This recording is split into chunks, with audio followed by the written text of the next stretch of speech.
اس امت میں نا بہت سے علماء گزرے ہیں، بڑے بڑے مشاہیر گزرے ہیں، جو سب سے بڑے امام گزرے ہیں نا بالاتفاق، وہ کون ہیں؟ امام اعظم امام ابو حنیفہ رحمۃ اللہ علیہ۔ ان کو اللہ نے بہت زیادہ فضل و کمال عطا فرمایا تھا، اور ان کی زندگی میں ان کے بے شمار حاسدین تھے، تعداد نہیں تھی۔ اور زندگی کی کیا بات ہے، آج 1300 سال تقریباً گزر گئے، ان کے حاسد آج بھی زمین کے اوپر ہیں، ان سے حسد کیے بغیر ان کا کام نہیں بنتا۔ اللہ نے جتنا ان کو فضل و کمال عطا فرمایا،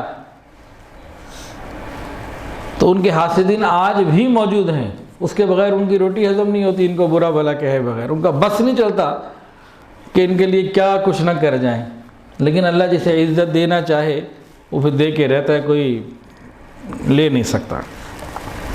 اب ان کے حاسدین نے ان کے لیے کیا کیا کیا کہ حسد کتنی بری چیز ہے، بندے کو کہاں تک لے جاتی ہے، تو بہت ان کے ساتھ حسد ہوا۔ ایک بڑا عجیب و غریب واقعہ سنیے کہ امام اعظم امام حنیفہ رحمہ اللہ کے حاسدین نے کیسے اپنا حسد نکالنے کے لیے، اپنی حسد کی آگ کو ٹھنڈا کرنے کے لیے یہ سب کچھ کیا، لیکن اللہ نے سارا انہی کے اوپر ملبہ واپس ڈال دیا اور ان کو باعزت بڑے آسانی کے ساتھ نکال دیا۔ ہوا کیا، انہوں نے دیکھا کہ امام صاحب رحمۃ اللہ علیہ رات کو مسجد سے ایک راستے سے گزر کے اپنے گھر کی طرف جاتے ہیں، تو راستے میں کسی بیوہ کا، غریب کا گھر تھا بیچاری کا، اس کو کہا دیکھو ہم نے نا ان سے کوئی جو گزرتے ہیں نا بزرگ، ان سے کوئی بات چیت کرنی ہے، تو ایسا ہے کہ تمہیں اتنے ہم پیسے دیتے ہیں، ہم یہاں اندر سارے بیٹھے ہیں، کسی طرح اندر ان کو لے آؤ اور ہم ذرا ڈسکشن کر لیں گے اور تمہیں اتنے پیسے دیتے ہیں۔ اب اس کو تو نہیں ساری گہرائی کا پتہ تھا، اس نے کہا چلو ٹھیک ہے، کچھ پیسے آ رہے ہیں تو چلو مجبور ہوں کچھ کر لیتے ہیں۔ اور شاید طریقہ بھی انہوں نے بتا دیا ہے کہ بات کیسے کرنی ہے باہر جا کے، کیونکہ اس نے عورت نے باہر جا کے مسئلہ بھی ایسا پوچھا کہ جس کو پورا کرنا بھی ضروری تھا۔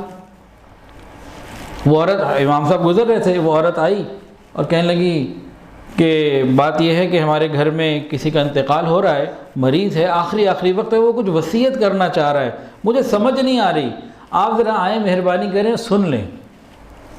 اب شریعت کا مسئلہ یہ ہے کہ مرتے وقت کوئی وصیت کر رہا ہو تو اس کو سننا ضروری ہے، یہ واجب کے قریب کی چیز ہے، اس کو توجہ دینی چاہیے۔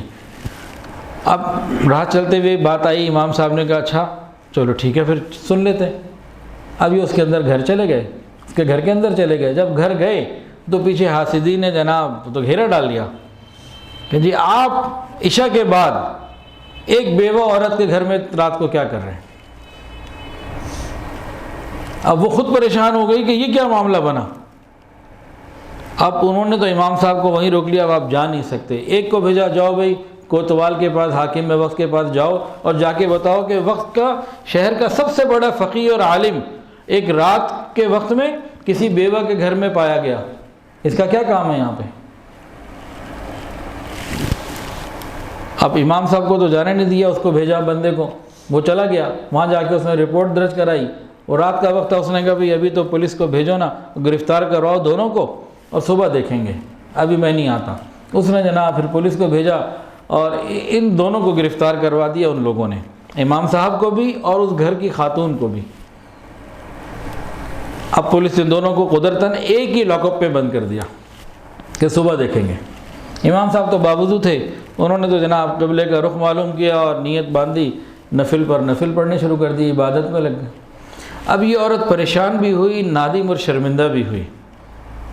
پریشانی تو پورے ماحول میں آ گئی نا، اور شرمندہ اس بات پر ہوئی کہ اتنا نیک آدمی اور میں اس کے لیے ذریعہ بن گئی، اگر یہ کوئی برا آدمی ہوتا تو یہاں تو میں اکیلی ہوں، یہ تو اللہ کی عبادت میں لگا ہوا ہے۔ اب امام صاحب دو نفل پڑھتے پھر سلام پھیرتے، تو بہرحال کچھ دیر کے بعد اس نے جو ہے نا، جب جیسے امام صاحب نے سلام پھیرا تو فوراً کہا کہ جی میری بات سنیں، اور مجھے تو نہیں پتہ تھا اس طرح یوں مجھ سے پیسے مانگے، مجھے پیسوں کی آفر کی، مجھے پیسے دیے، یہ سارا کچھ ہوا، میں غریب عورت تھی تو پیسوں کی لالچ میں آ گئی، آپ مجھے معاف بھی کر دیں، یہ سب کچھ کیا ہو گیا، میں کیا کروں، مجھے سمجھ میں نہیں آ رہی۔ امام صاحب رحمۃ اللہ نے فرمایا کہ میں تمہیں اس کا حل بتاتا ہوں، اللہ آسان فرمائیں گے۔ جی کیا حل؟ امام صاحب کی ذہانت پہ غور فرمائیں۔ انہوں نے فرمایا کہ دیکھو جو باہر پولیس والا کھڑا ہے نا، تم کسی طرح رو دھو کے اسے مناؤ، اس سے کہو دیکھو میرا ساتھی تو اندر ہے نا، میں اکیلی گھر جاؤں گی میرا کوئی کام ہے وہ کر آؤں گی، صبح پتہ نہیں میرے بارے میں کیا فیصلہ ہو کیا نہ ہو، پھر مجھے موقع ملتا ہے نہیں ملتا کیا ہوتا ہے، اس کی کسی طرح رو دھو کے منتیں کر کے گھر آنا جانا کر لو، اور جب جاؤ گی تو دیکھو غور کرو، اپنے گھر مت جانا، میرے گھر جانا، اور میرے گھر جا کے میری بیوی کو ساری صورتحال بتانا، اور اس کو کہنا وہ تمہارے برقعے میں آئے، اپنے برقعے میں وہ نہ آئے، تم میرے گھر جاؤ، میری بیوی کو ساری صورتحال سے آگاہ کرو اور اس کو اپنا برقع اتار کے دو، میرے گھر میں تم رہ جانا، اور اس کو کہنا کہ تمہارے برقعے میں میری بیوی جو ہے نا، اور تمہارے برقعے میں اسی پولیس والے کے ساتھ میرے پاس یہاں آ جائے واپس، باقی صبح دیکھیں گے۔ اب یہ جناب جو باہر پولیس والا تھا اس کو رو دھو کے اس نے منا ہی لی۔ عورتوں کے لیے تو رونا کو مشکل بات ہے، بلا وجہ رو پڑتی ہیں، یہاں تو اتنی بڑی وجہ تھی، 2 کی جگہ بھی 4 آنسو نکلے ہوں گے۔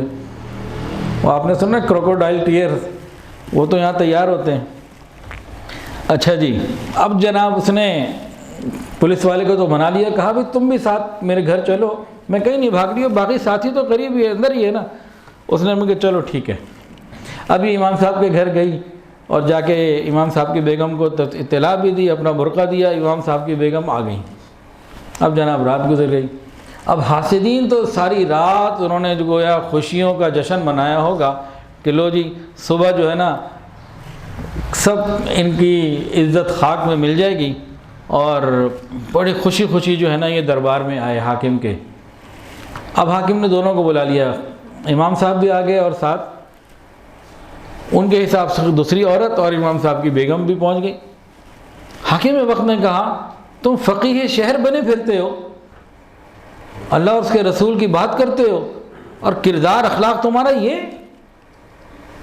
کرتے ہو کہ کیا ہوا کہ جی غیر عورت کے ساتھ؟ امام صاحب نے کہا کون سی غیر عورت ہے، تو میری بیوی ہے۔ تمہاری بیوی کیسے ہو سکتی ہے؟ امام صاحب کے سسر وہاں موجود تھے، وہ بھی آئے ہوئے تھے کہ ابھی میری بیوی کے والد موجود ہیں، ان سے کہیں جا کے سائڈ پہ اپنی بیٹی کا چہرہ دیکھ لے اور گواہی دے دے۔ اب عجیب سی صورتحال پیدا ہو گئی، جائیں جی دیکھیں۔ اب وہ والد گیا، اس نے بیٹی کو دیکھا، جی میری بیٹی ہے، نکاح میں نے خود کیا ہے اور نکاح کے گواہ بھی موجود ہیں، تو میری بیٹی ہے۔